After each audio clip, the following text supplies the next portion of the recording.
Hi everyone, welcome back to my second vlog. And so today I'm starting off on May 20th when we visit the Conda River facility, the underground facility.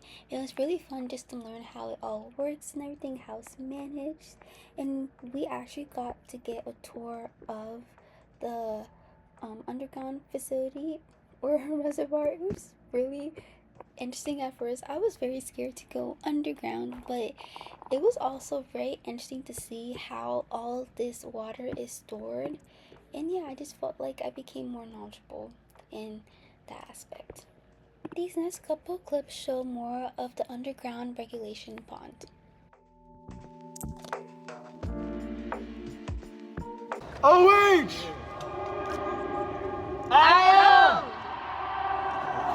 So after we visited the Kondo River underground regulation pond, we actually went to Suginami incineration plant where we got to see how trash is handled throughout Tokyo. And it was a very interesting experience because how in Japan they handle trash is very different from how we handle trash here. In America we have trash cans everywhere, but in Tokyo there are no trash cans.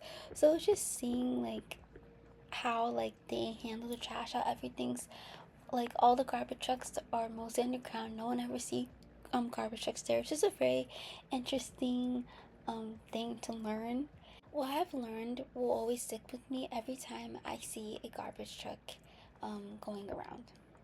This clip shows more of the trash process as it's being sent to be incinerated.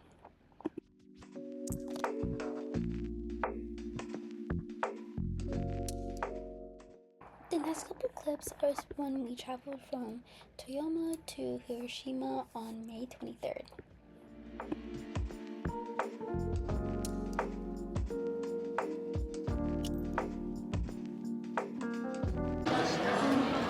Hey y'all.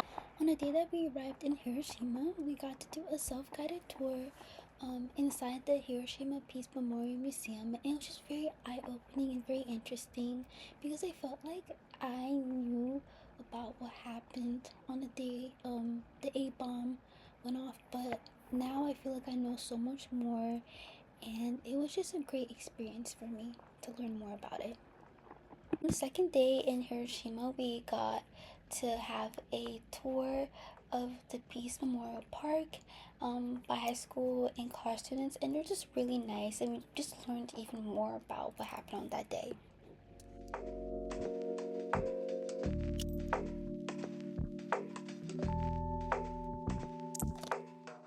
Also, on our second day in Hiroshima, we got to go to Maijima Island, and it was one of my favorite parts of the whole trip because it was just really nice to see and also to visit the shrine as well. It was just a really cool experience to have.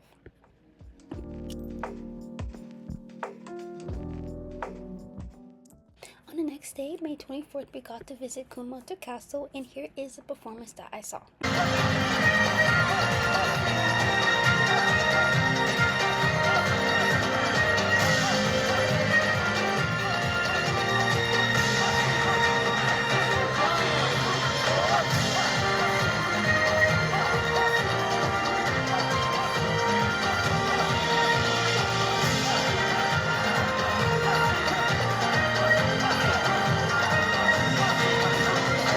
It was very interesting to learn more about Kumamoto Castle even after how it got ruined by the earthquake.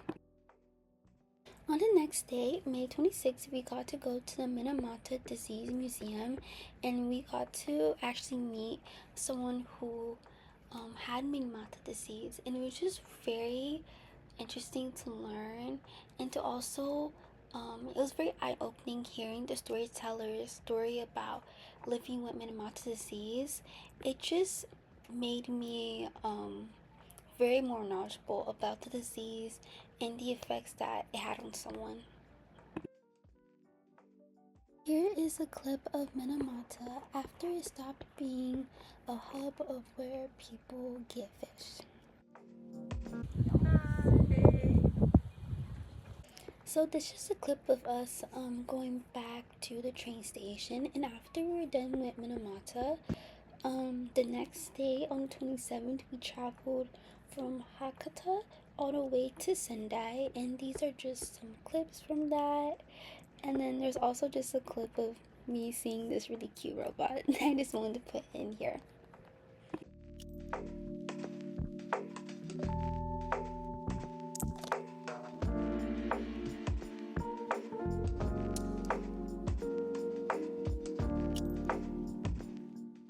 On the last day of our program, May 28th, we got to visit 2 elementary schools and a hospital, and the first elementary school that we visited was Karawaki Elementary School to see the damage that the 2011 Tohoku earthquake and tsunami had on the building. It was just a really eye-opening experience to see how much a tsunami and earthquakes can cause to a building.